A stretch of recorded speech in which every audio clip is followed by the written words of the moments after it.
Okay, so if you're practicing your cross contour, I just wanted to go over a few different things to keep in mind. So the first thing is that you want to make sure your lines are going in the right direction, right? So if you end up doing kind of something like this, that's just like a grid, right? Like that, it's not going to look 3D.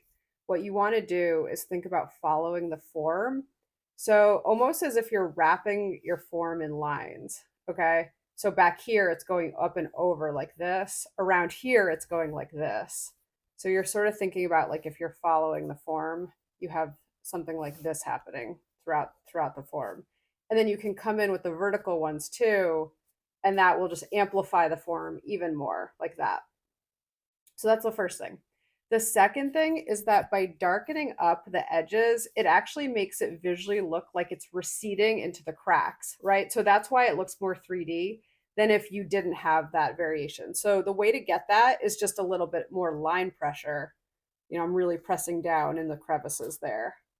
So that's the second thing. And then the third thing is that when you have more lines kind of towards the bottom and towards here, like where it's receding, it'll make it look more 3D and have fewer lines or have the lines get further apart when it gets kind of to the broader part of the pumpkin, if that makes sense. So this part here, you're going to have fewer lines.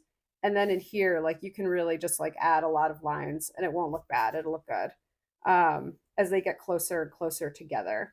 So, and add a little shadow in just to ground your object. That'll look a little bit, make it look a little bit more finished. So let me know if you have any questions about cross contour. I really recommend practicing it because when you get into stuff like cross hatching, you can actually really see how like these are linked.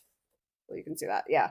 So this is doing the same thing, right? Like these lines are mimicking the form. They're going around the form. They're not just going in all different random directions. So usually when people struggle with cross hatching or shading in general, is like the lines are not deliberate. They're just going in random directions. So what you want to do is you want to learn how to use your lines effectively so that it conveys the form.